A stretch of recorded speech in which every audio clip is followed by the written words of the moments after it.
आदेश जय श्री महाकाल। तो जो पिछला वीडियो था कि पितृ अगर इत्र योनि में प्रवेश कर गए हैं, उनकी आत्मा अतृप्तता की वजह से भटक रही है, तो उनके निमित्त वो कौन सा कार्य है, वो कौन सा उपाय है जो करने से उस घर में सुख समृद्धि आए और पूर्ण शांति हो, जो क्लेश द्वेष या मानसिक विक्षिप्तता है उससे मुक्ति मिले। तो ये मैं कुछ आपको आज उपाय बता रहा हूँ। अगर पितृ इत्र योनि में चले जाते हैं तो उनके निमित्त करने वाले विशेष कार्य कि आपको क्या करना है, विशेष उपाय कि आप क्या उपाय करें। तो जो मैंने स्थितियां बताई हैं, अगर ये घटित हो रही हैं किसी के घर में, अकाल मृत्यु हो जाना, गृह क्लेश में जन हानि और धन हानि का होना, विकास के सारे कार्य रुक जाना,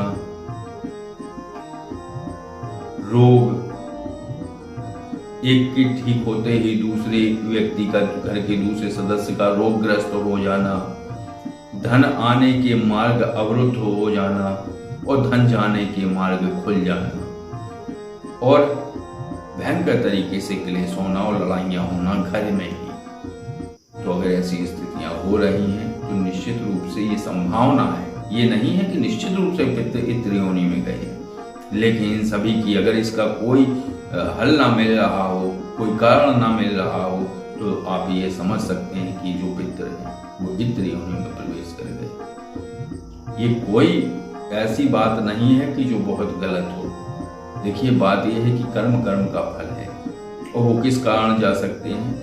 एक और है कि वो या तो कर्म फल की वजह से गए हैं या उनकी जो अंत्येष्टि होती है उसमें कोई क्रिया बिगाड़ दी गई है, या उनके निमित्त करने वाले जो कार्य हैं, जैसे जो कार्य किए जाते हैं उसके मरने के बाद तो वो संस्कार सही नहीं हुए हैं। ये काफी कारण हो सकते हैं, कोई भी कारण हो सकता है इनमें कि इत्र योनि में वो आत्मा प्रवेश कर जाती है। और एक और कारण होता है कि या तो अतृप्तता की वजह से कोई मानसिक चिंता, आंतरिक चिंता रही हो, इस चिंता में उस व्यक्ति की मृत्यु हुई हो, तो निश्चित रूप से वो इत्र योनि में प्रवेश कर जाता है। तो ये कोई गलत बात नहीं है, लेकिन आप उपाय करके इन सभी दोषों से मुक्त हो सकते हैं। तो इनके लिए एक विशेष उपाय है। एक चीज ध्यान रखनी होती है कि जो भी व्यक्ति, जैसे दादाजी हैं या परदादाजी हैं, वो कब गुजरे, वो किस तिथि में गुजरे थे, उस तिथि को आपको खोजना हो और उस तिथि से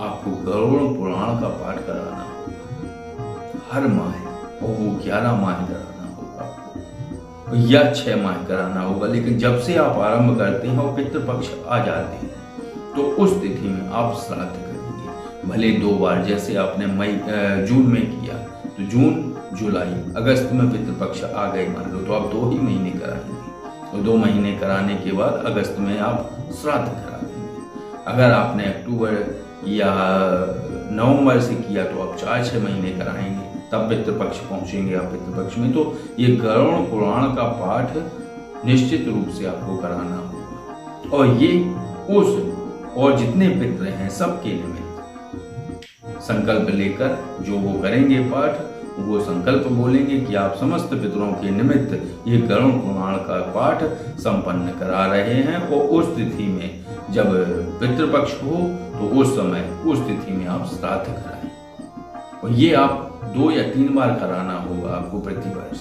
ये बहुत अच्छी बात है, ये कोई गलत नहीं है। अगर आप करा सकें तो इससे ये दोष मुक्त हो सकते हैं। और फिर अगर नहीं करा पा रहे हैं, गरुड़ पुराण कराने के बाद, एक बार श्राद्ध कराने के बाद अगले वर्ष नहीं करा पा रहे हैं, तो अगले वर्ष पितृपक्ष में आप पितरों के निमित्त भोजन रखें छत पर। और भोजन किस प्रकार रखना होता है ये आप जानकारी किसी जानकार से ले सकते हैं। दूसरा दोष है पितृ अगर पितृमंडल में है और पितृमंडल में होते हुए आपने उनके निमित्त न भोजन रखा, क्योंकि हर वर्ष पितृ केवल उन 15 दिन के लिए अपनी संतानों से या अपने नाती पोतों से मिलने के लिए आते हैं। उस समय उनका कोई ध्यान ना दे तो वो खुद नहीं करते, केवल उन्हें दुख होता है और वो दुख ही होते हैं और वो रोते हैं या नहीं रोते, विषय ये नहीं है क्या करते हैं। लेकिन आप सोचिए कि अगर कोई बुजुर्ग आपका आता है आपके घर, आप उसको चाय तक के लिए ना पूछें, उस पर कोई तवज्जो ना दे तो वो दुखी होकर चला जाएगा। फिर क्या करेगा कि वो कोसेगा भी नहीं, आपको बद्दुआ भी नहीं देगा, लेकिन परमात्मा देख रहे हैं, तो जो प्रतिफल घटित होगा वो आपके लिए थोड़ा सा दिक्कत वाला होगा। तो पितृपक्ष में आप अगर श्राद्ध ना कर पा रहे हैं तो आप उनके निमित्त भोजन कर सकते हैं, लेकिन जो मूल उपाय है वो ये है कि पितृपक्ष में तर्पण करें। तर्पण ऐसे करना होता है कि कुशा की वो मुष्टिका होती है, उस मुष्टिका से आप तर्पण करें, ऐसे जल से तर्पण करने के बाद पितरों के निमित्त भोजन रखें। लेकिन जिस दिन वो तिथि हो, जिस तिथि में वो जिनका आपको याद हो, तो उस तिथि में आप श्रीमद् भगवद गीता का पाठ स्वयं करके उन पितरों के निमित्त आप अर्पित कर सकते हैं। इससे वो पितर बहुत प्रसन्न होते हैं और आपके हर कार्य में उत्थान होने लगता है, आपका हर कार्य बनने लगेगा। क्योंकि जब बड़े बुजुर्गों का आशीर्वाद अगर होता है साथ में, तो व्यक्ति दिन दूनी और रात चौगुनी तरक्की करता है, ये आप सभी को पता होगा। तो पितरों के निमित्त भगवद गीता का संकल्प और उनका पाठ करके उनके निमित्त समर्पित करना और तर्पण श्राद्ध करके उनकी इच्छा की पूर्ति करना। क्योंकि केवल प्रतिवर्ष वो पूरे वर्ष नहीं आते हैं, पितृमंडल से जब भी पितृ आते हैं तो पितृपक्ष में आते हैं। तो पितृपक्ष में अगर वो आते हैं तो आप छत पर उनके लिए भोजन दें, सुबह से ताजा भोजन बनवाएं और भोजन अर्पित करें। केवल 15 दिन ही तो करना है, और उनकी आशीर्वाद से आपको लाभ होगा और लाभ फलित होगा, आप लाभान्वित होंगे। अब जो तीसरी बात है कि अगर पितृ मुक्त हो गए, उनका कर्जा रह गया, तो उसके निमित्त क्या उपाय किया जाए। उनके निमित्त आपको या तो आप ऋण मुक्तेश्वर साधना करिए, यानी कर्ज से मुक्ति का उपाय जो मैंने वीडियो बताया था, या तो वो कर लीजिए, और या वो नहीं करना है तो आपको नारायण भगवान का 3.25 लाख मंत्र जाप करके पितरों के निमित्त समर्पित करना है, और माँ लक्ष्मी का 1.25 लाख जाप करके पितरों के निमित्त समर्पित करना है। फिर देखिए, सारी चिंताएं, सारे द्वंद्व, पितरों की पूर्ण कृपा, जो अन्य पितर हैं, क्योंकि पितर अकेले वो नहीं होते हैं, दादा दादी हुए या उनके पिताजी हुए, अकेले ये नहीं होते हैं, आपके ममाने से संबंधित भी जो है वो भी पितर होते हैं।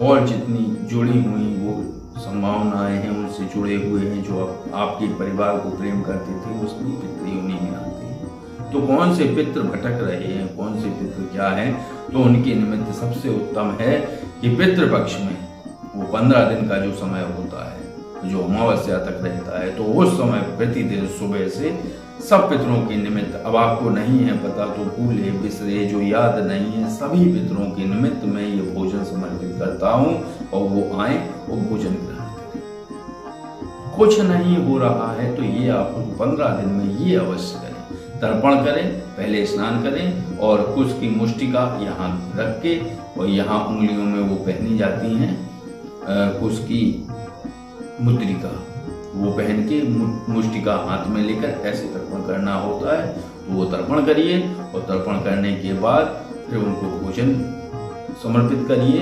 ये प्रक्रिया आप करते रहिए। अगर आपसे हो सके तो गायत्री मंत्र का जाप करके, ज़्यादा नहीं तो 11 माला या 21 माला, इतना जितना भी हो सके आपसे, 5 माला, तो उस पितृपक्ष में 5, 11, 21 जितनी भी हो सके आपसे, वो पितरों के निमित्त, किसी का नाम नहीं लेना है, जो मेरे पितर हो उनके निमित्त मैंने जो आज जाप किया है गायत्री मंत्र की 5 बार, जो भी आपने की हो, वो मैं समर्पित करता हूँ।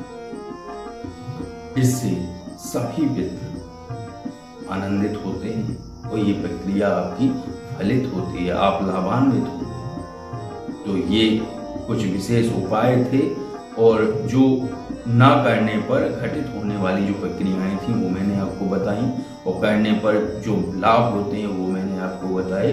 तो आज की चर्चा आपको कैसी लगी? अगर ये चर्चा आपको अच्छी लगी हो तो वीडियो को लाइक करिए, और अगर आप किसी आध्यात्मिक विषय पर जानकारी चाहते हैं तो कॉल मी 4 ऐप द्वारा आप कॉल कर सकते हैं। अगर साधारण विषय पर कोई जानकारी चाहिए तो ये जो नंबर आपको स्क्रीन पर दिख रहा है इस पे आप कॉल कर सकते हैं, व्हाट्सएप कर सकते हैं। आदेश। जय श्री महाकाल।